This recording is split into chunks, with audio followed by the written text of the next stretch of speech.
Hello and welcome to the class. आज आपण next topic बघतोय स्पेसिफिक रिलीफ ॲक्ट मधला, that is section 5 to section 8 recovering possession of a property. जसं पहिल्या लेक्चरमध्ये मी इथे लिहिलं होतं की कशा प्रकारे स्पेसिफिक रिलीफ मिळतो. त्यातला पहिला प्रकार होता म्हणजे जे 7 टाइप्स बघितलेले त्यातले पहिला टाइप्स होता रिकव्हरिंग पोझेशन ऑफ अ प्रॉपर्टी.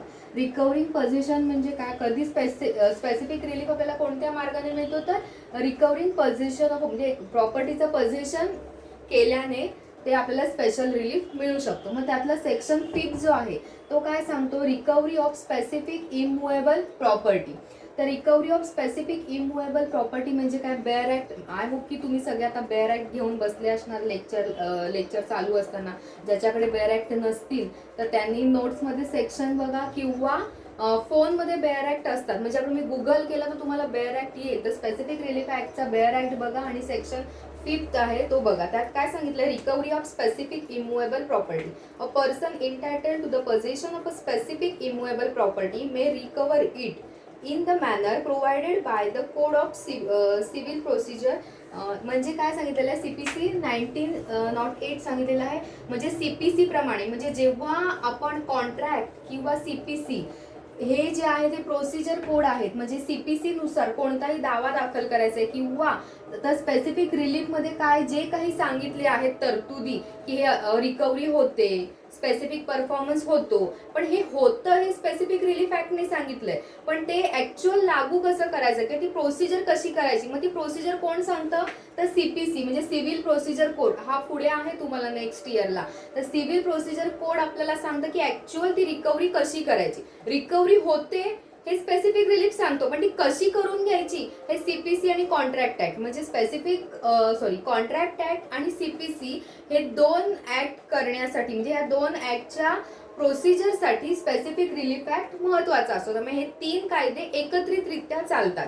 त्यामुळे स्पेसिफिक रिलीफ ऍक्ट मध्ये हे सेक्शन सांगितले, पण हे लागू कसे होणार, त्यांची प्रोसिजर कशी होणार ते CPC सांगतं. त्यामुळे CPC मध्ये सांगितल्याप्रमाणे म्हणजे सिव्हिल प्रोसिजर कोड मध्ये सांगितल्याप्रमाणे रिकव्हरी स्पेसिफिक इमूव्हेबल प्रॉपर्टीची रिकव्हरी केली जाते असं सेक्शन 5 सांगतं. म्हणजे समजा आता एखादी प्रॉपर्टी आहे, एखादी बिल्डिंग आहे आणि बिल्डिंग ती जर कोणी पाडली तर ती बिल्डिंग परत आहे तशी बांधून द्यायची किंवा त्याची नुकसान भरपाई द्यायची, ह्याच्यासाठी कोर्टामध्ये दावा दाखल करता येतो. मग पहिलं कोर्ट कोणत्या प्रेयरचा विचार करणार की आहे तशी बिल्डिंग किंवा मी सांगितले त्याप्रमाणे बिल्डिंग एकतर बांधून द्या. ती जर तुम्हाला बांधणं शक्य नसेल तर कोर्ट दुसरी जी आपली प्रेयर आहे की त्याची नुकसान भरपाई द्यायची त्याचा विचार करता, असं सेक्शन 5 सांगतो. सेक्शन 6 काय सांगतो, suit by a person dispossessed of a immovable property.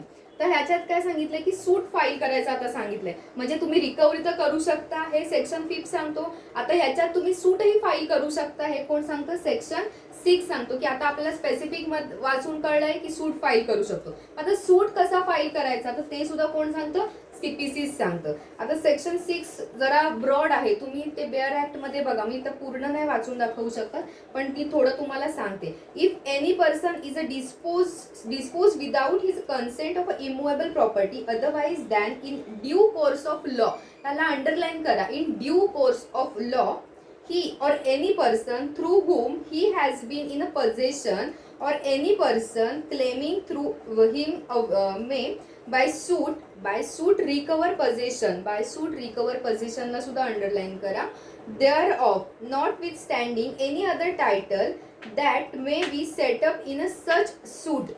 असं सबसेक्शन 1 जो आहे तो काय सांगतो की एखादी जी प्रॉपर्टी आहे ती प्रॉपर्टी त्याच्या कन्सेंट शिवाय, एखाद्या माणसाच्या कन्सेंट शिवाय त्याचा जर ताबा काढून घेतला किंवा ती डिस्पोज केली, इमूव्हेबल प्रॉपर्टी, आपण इमूव्हेबल प्रॉपर्टी सेक्शन 5 आणि 6 हा काय आहे, इमूव्हेबल प्रॉपर्टी बद्दल सांगतोय. तर त्यात इमूव्हेबल प्रॉपर्टी जर एखाद्याकडनं काढून घेतली आणि किंवा डिस्पोज केली त्याच्या, म्हणजे ज्याची मालकी आहे, समजा ही एक प्रॉपर्टी आहे A नावाची, त्याचा ओनर समजा B आहे, पण Bच्या कन्सेंट शिवाय ही डिस्पोज केली प्रॉपर्टी किंवा ही प्रॉपर्टी त्याच्याकडनं काढून घेतली, त्याच्या नकळत त्याच्याकडनं ही जर B ने ही प्रॉपर्टी स्वतः गमावली तर तो काय करू शकतो, तो सूट फाईल करू शकतो. आता याच्यामध्ये पुढे सबसेक्शन जे आहे ते काय सांगतं, सबसेक्शन 2 सांगतो, no suit under this section shall be brought after the expiry of a 6 month from the date of disposition. म्हणजे प्रॉपर्टी ज्या दिवशी डिस्पोज होईल त्या 6 महिन्यानंतर तुम्ही सूट फाईल करू शकत नाही. ज्यावेळी डिस्पोज झाली असेल प्रॉपर्टी त्याच्या 6 महिन्याच्या काळामध्येच तुम्ही सूट फाईल करायचं आहे. त्यानंतर पुढचं काय सांगतो, अगेन्स्ट द गव्हर्नमेंट. जर गव्हर्नमेंटच्या विरुद्ध असेल तर तुम्ही सूट फाईल करू शकत नाही. आता सबसेक्शन 1 काय सांगतो, जर त्या पर्सनच्या कन्सेंट शिवाय जर कोणतं डिस्पोज केली प्रॉपर्टी, त्याच माणसाची प्रॉपर्टी डिस्पोज केली तर तुम्ही सूट फाईल करू शकता. सबसेक्शन 2 असं सांगतो की पण हा सूट तुम्ही कधी फाईल करू शकता, 6 महिन्याच्या कालावधीमध्येच, आणि गव्हर्नमेंटच्या अगेन्स्ट असेल तर तुम्ही तो सूट फाईल करू नाही शकत. त्यानंतर सबसेक्शन 3 सांगतं, no appeal shall lie from any order or a decree passed in suit instituted under this section, nor shall any review of such order or decree be allowed. म्हणजे त्याला अपील होऊ शकत नाही. ह्याच्यात जर असं डिस्पोज केलं असेल तर त्या जी काही कोर्ट ऑर्डर करतं त्याच्या अगेन्स्ट, म्हणजे डिस्पोज प्रॉपर्टी केली, बीने सूट फाईल केला, बीने सूट फाईल केल्यानंतर कोर्टाने काहीतरी ऑर्डर दिली, हे सगळं टेम्पररी असतं. स्पेसिफिक रिलीफ आहे हा, रिलीफ मिळण्याची ज्या ऑर्डर आहेत. तर तसं जर ऑर्डर केली कोर्टाने बीने सूट फाईल केल्यानंतर तर त्याच्यावर कोणत्या ऑर्डरवर कोणतंही अपील होऊ शकत नाही, आणि अपील होऊ शकत नाही. रिव्ह्यू फक्त अलाउड आहे, अपील रिव्हिजन त्याच्यावर होऊ शकत नाही, पण nor shall any review of any such order or decree be allowed. म्हणजे कोणतीही ऑर्डर जर केली त्याच्यावर अपील करता येत नाही. सबसेक्शन 4 काय सांगतं, nothing in this section shall bar any person from suing to establish his title to such property and to recover possession thereof. म्हणजे काय की त्याचं टायटल आहे की नाही, आत्ता ती पोझेशन मध्ये बीच्या होती आणि असं असताना डिस्पोज केली गेली तर तुम्ही तिथे म्हणजे सबसेक्शन 4 असं सांगतो की तिचं टायटल क्लिअर आहे का नाही हे तिथे बघितलं जात नाही. जर बीने त्याच्या पोझेशन मध्ये आहे आणि ते प्रूव्ह झालं कारण ती प्रॉपर्टी डिस्पोज झाली तर तो सूट फाईल करू शकतो. आता सेक्शन 7 जो आहे तो मुवेबल प्रॉपर्टी बद्दल बोलतो, जसं की इथे सेक्शन 5 आणि 6 इमुवेबल प्रॉपर्टी बद्दल बोलतो. तर सेक्शन 7 आहे तो काय सांगतो, रिकव्हरी ऑफ मुवेबल प्रॉपर्टी. जे आपण रिकव्हरी ऑफ इमुवेबल प्रॉपर्टी बघितलं तसंच recovery of movable property same आहे. ज्याप्रमाणे इमुवेबल प्रॉपर्टी सीपीसीच्या म्हणजे प्रोसिजरनी चालतात त्याचप्रमाणे ह्याची पण रिकव्हरी सीपीसी प्रमाणेच केली जाते. त्याच्यामध्ये एक्सप्लेनेशन त्यांनी दिलेले आहेत 2. त्यात एक्सप्लेनेशन असे दिलेले आहेत, a trustee may sue under this section for the possession of a movable property to be beneficial interest in which a person for whom he is trustee is entitled. त्याच्यामध्ये काय सांगितलंय, फर्स्ट एक्सप्लेनेशन आहे a trustee. म्हणजे जर एखादी ती जी movable property आहे, म्हणजे जी कोणती मुवेबल अशी प्रॉपर्टी आहे ती जर एखाद्या ट्रस्टीच्या ताब्यात असेल, म्हणजे मूळ मालकाने त्याचा जो कोणी ट्रस्टी आहे त्याच्या जर ताब्यामध्ये दिली असेल तर तो सुद्धा त्याच्या अगेन्स्ट सूट फाईल करू शकतो किंवा त्याला सुद्धा रिकव्हरी करण्याचा राईट दिलेला आहे.